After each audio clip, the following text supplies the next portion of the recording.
Let us begin with the process of downloading Google Camera and installing the same on any Android device. Right now I am using the Redmi Note 7 Pro, as you can see, but the procedure would be same for all other devices as well.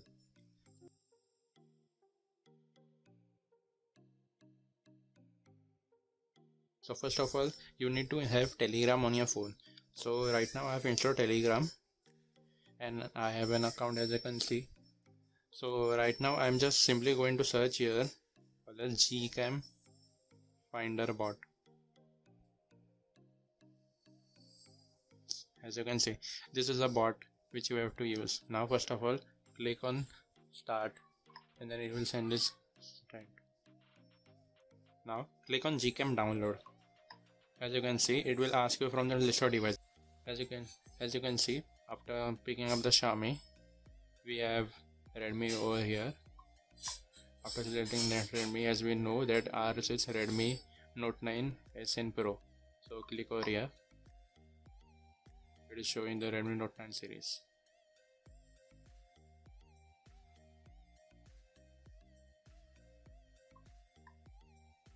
As you can see, after clicking once again, it is showing that this is the GCam which I can use for my Redmi Note 7 Pro.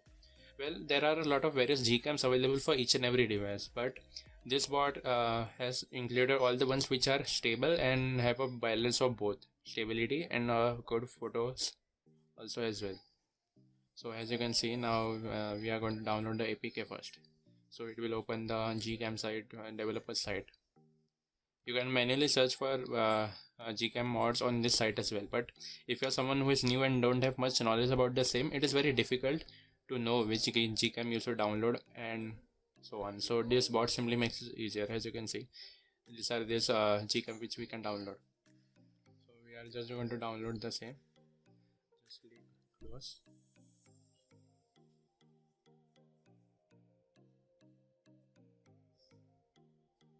As you can see, the file is been getting down. Meanwhile, while this file is getting downloaded, I will also download the XML file for the 9 Pro. This is the XML file, nice slide. We are just have to tap on this. Then in order to save, as you can see, save to downloads. So once we have saved this file in the downloads, we will have to use this XML file. So if you are wondering what is actually a XML file is a file which automatically restores all the settings for your GCam, because by default the GCam app is ported from Google Pixel devices or any other devices which are supported. So once that is done, it is very difficult for a normal user to set all the parameters for each device on its own. So this XML site automatically restores the settings for the same and allows you to restore it. After we are done with this, we are just going to install this APK and I will show you how you can set the XML properly. This is one of the easiest method which you can use to see if there is GCam supported on your phone. Whereas your GCam might not be supported on your phone if Camera 2 API is not enabled by default. If that is not enabled, you will have to unlock a bootloader and first enable the Camera 2 API. And if you want to know whether your device supports or not, there are several apps on Play Store, or you can also Google with your device name. But if Camera 2 API is enabled by default, all you have to do is simply use the Google Cam APK as we are doing. So yes, there are a bit of variations depending upon the device you have.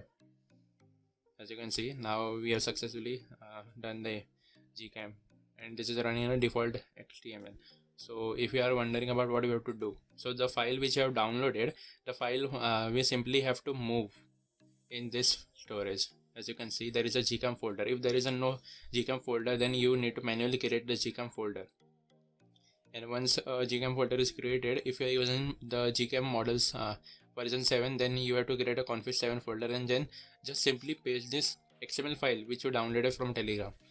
And once you have pasted it over here, now when you open the GCam, you will have a option to select the config. Now just click on this and hit restore. So now all your GCam is completely successfully configured and you have it running just the way you want. However, you can change the settings which you know, but don't make any other changes in any other elsewhere, as it might cause your GCam to not work properly. These all settings are done with the point of stability and in the ability to use all the 3 lenses which are available on your device. As you can see, if optical image stabilization is available on the hardware, it can do it. As you can see, for Redmi Note 9 Pro, Nikita GCam version 2.0 is what I've been using. Other than that, all other devices have different GCams. Let us simply try taking a picture with the same.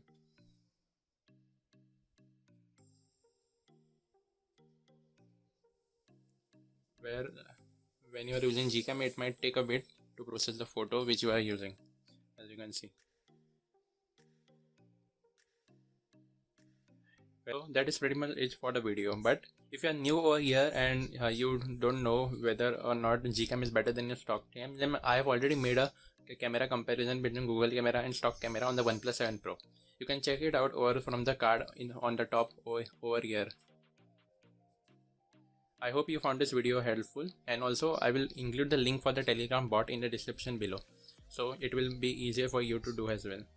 Well, if you don't want to use this method, the alternate method which you can use is simply googling and downloading GCam for your device. But however, if your device is not popular, or maybe you have a Oppo or Vivo device, then it would be difficult for you to download GCam. So as you can see, that's pretty much it for the video. See you guys in the next video. Thank you for watching.